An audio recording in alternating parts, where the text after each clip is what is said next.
Trevor was feeling glum. Summer had come and gone, and he had much less work to do. There were no fairs to attend or children to give rides to. All he could do was watch the leaves changing color and falling from the trees. One morning, Jem Cole came strolling towards his shed. "Morning, Trevor," he smiled. "How about we get you ready for work?" Trevor was excited. "A job? For me?" he asked. "They need you down at the lumber yard," Jem explained. "One of the machines has broken down, so you're going to help saw wood." Trevor smiled. Truthfully, he'd hoped for something more exciting, but anything was better than sitting in the shed. Trevor was soon hard at work in the sawmill. The workmen were very impressed. "I say, Trevor," remarked the foreman, "you're sawing more logs than the machines have lately. Maybe you should be here permanently." Trevor felt proud, but it wasn't to last. Diesel rolled into the sawmill with some flatbeds. "Hello, Trevor," he said snidely. "Finally being put to some use?" "Oh, yes," Trevor replied obliviously. "I'm taking over for a failed machine. It's quite nice to be useful," he smiled. Diesel snickered. "They only called on you because their usual machine failed. As soon as it's fixed, you'll go straight back to that lonely shed of yours." Trevor's face fell. "It's too bad you're so old-fashioned," Diesel continued. "A modern engine like me is always in demand." At that moment, Bill and Ben steamed by with a goods train. They'd heard everything and were furious. "If that Diesel thinks he can talk to Trevor that way," puffed Bill, "he's got another thing coming," fumed Ben. When the twins reached the harbor, they told Edward all about it. "I'd like to teach him a lesson," grumbled Bill. "We'd straighten him out good," smirked Ben. Now, you two," said Edward gravely. "Stooping to Diesel's level is no solution.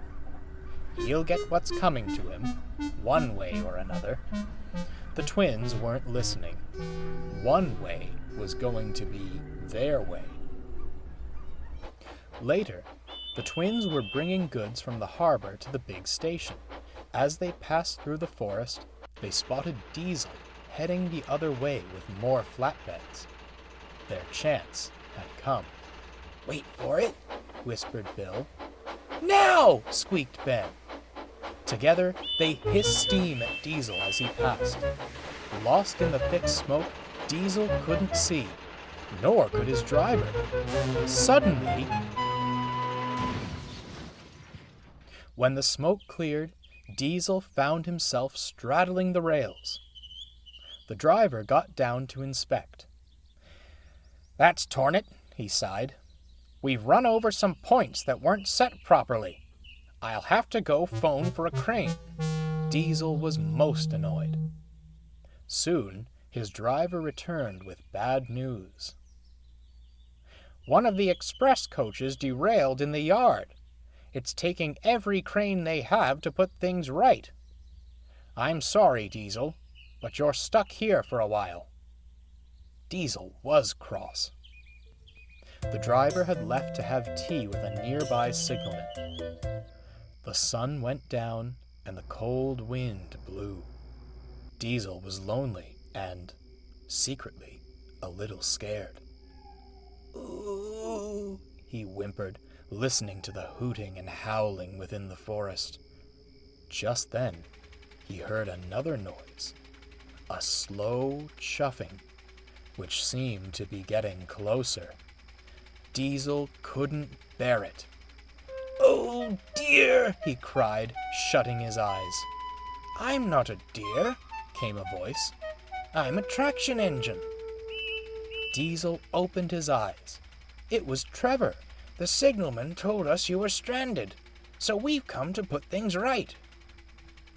Strong chains were fastened to Diesel, and Trevor pulled with all his might. He huffed and hauled until his boiler strained, but at last, Diesel was back on the rails. So, Trevor smiled, this is what it feels like to be in demand, is it? Thank you, Trevor. I'm Diesel struggled before smiling deviously. So glad to be back on the rails. Trevor chuckled knowingly.